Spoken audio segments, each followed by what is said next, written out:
Assalamualaikum warahmatullahi wabarakatuh. Perkenalkan, saya Gina Dewi Putri dengan nomor NPM 2110778201011. Baiklah, saya di sini akan menjelaskan antara perbandingan di negara Indonesia dengan negara Vietnam. Yang pertama, ada bentuk negara dan pemerintahan di negara Indonesia. Bentuk negara yaitu republik.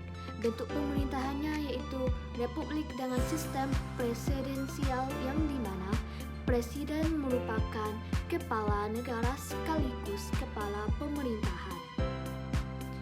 Ideologi negara yaitu Pancasila. Bentuk negara dan pemerintahan di Vietnam. Bentuk negara yaitu Republik Sosialis. Bentuk pemerintahannya yaitu Republik Sosialis, satu partai dengan sistem komunis yang dimana Partai Komunis Vietnam memegang kekuasaan yang mutlak. Ideologi negara yaitu sosialisme. Yang kedua, aspek politik di negara Indonesia yaitu sistem multipartai dengan partai politik yang berkompetisi dalam pemilu. Pemilihan umum secara berkala untuk memilih presiden ataupun wakil presiden, anggota legislatif dan kepala daerah, kekuasaan eksekutif, legislatif dan yudikatif yang dijalankan secara terpisah. Aspek politik Vietnam. Sistem partai tunggal dengan Partai Komunis Vietnam sebagai satu-satunya partai yang sah.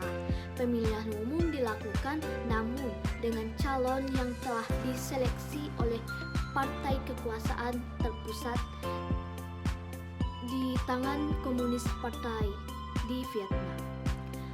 Yang ketiga, aspek sosial. Di Indonesia, keberagaman suku, agama, ras, dan antar golongan yang tinggi.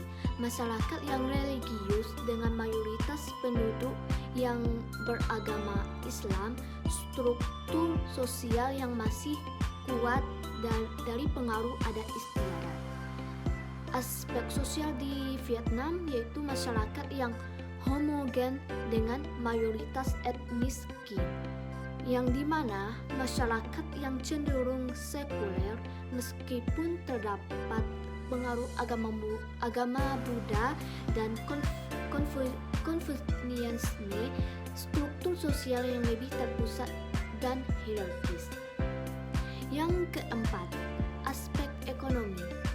Di Indonesia, ekonomi pasar dengan peran negara yang cukup besar, sektor pertanian, sektor industri, dan sektor jasa merupakan pilar utama ekonomi di Indonesia, yang dimana potensi sumber daya alam yang besar namun masih menghadapi tantangan dalam berbagai tantangan dalam pengelolaan di Indonesia.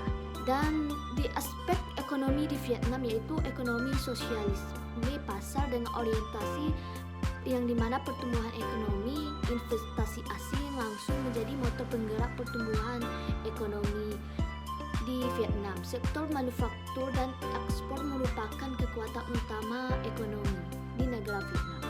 Yang kelima, aspek budaya di negara Indonesia, yang dimana kekayaan budaya yang sangat beragam dengan ribuan suku, bangsa, bahasa, daerah, seni, dan budaya tradisional yang masih hidup dan berkembang seperti saat ini.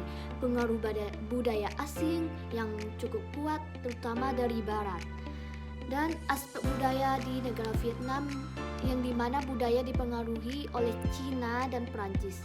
Adat istiadatnya dan nilai-nilai tradisionalnya yang masih kuat.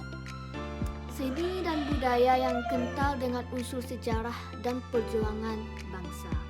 Yang keenam, perbandingan Indonesia dan Vietnam menurut dengan 14 aspek. Yang pertama, pendekatan filsafat. Di negara Indonesia, Pancasila sebagai dasar negara menggabungkan nilai-nilai ketuhanan, kemanusiaan, persatuan, demokrasi, dan keadilan sosial. Di negara Vietnam, menganut Marxisme, Leninisme yang sebagai ideologi negara menekankan pada perjuangan kelas dan kepemimpinan Partai Komunis. Yang kedua, pendekatan politik. Di negara Indonesia, sistem presidensial dengan multipartai. Di negara Vietnam, sistem satu partai, yaitu komunis yang dimana dengan struktur yang hierarkis. Yang ketiga, pendekatan sistem. Di negara Indonesia, ekonomi pasar dengan peran negara yang signifikan, sistem sosial yang pluralistik. Di negara Vietnam, ekonomi sosialis dengan orientasi pasar dengan sistem sosial yang lebih terpusat. Yang keempat, pendekatan administrasional dan konstitusional. Di negara Indonesia, sistem desentralisasi konstitusi yang telah beberapa kali diamandemen. Di negara Vietnam, menganut sistem sentralisasi dengan otonomi daerah yang terbatas, konstitusi yang lebih kaku. Dan yang kelima, pendekatan perakiraan.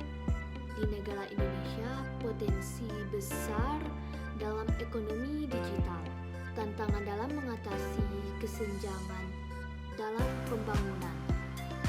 Di negara Vietnam, pertumbuhan ekonomi yang besar, tantangan dalam menjaga stabilitas sosial. Dan yang keenam, pendekatan normatif, yaitu di negara Indonesia pendekatan ini melalui organisasi demokrasi, hak asasi manusia, dan good governance sebagai nilai-nilai yang ditunjung tinggi. Di negara Vietnam, pembangunan ekonomi dan sosial sebagai prioritas utama bagi negara Vietnam. Yang ketujuh, pendekatan diktator versus demokrasi. Di negara Indonesia, transisi dari otoritarisme ke demokrasi meskipun masih terdapat dalam berbagai tantangan. Di negara Vietnam, di organisasi sistem ini cenderung otoriter. Yang kedelapan, pendekatan empiris, fokus pada data dan fakta. Di negara Vietnam, di Indonesia, pendekatan ini pada data konkret yang pengamatan langsung. Perbedaan Indonesia dan Vietnam memiliki data ekonomi, sosial, dan politik yang berbeda.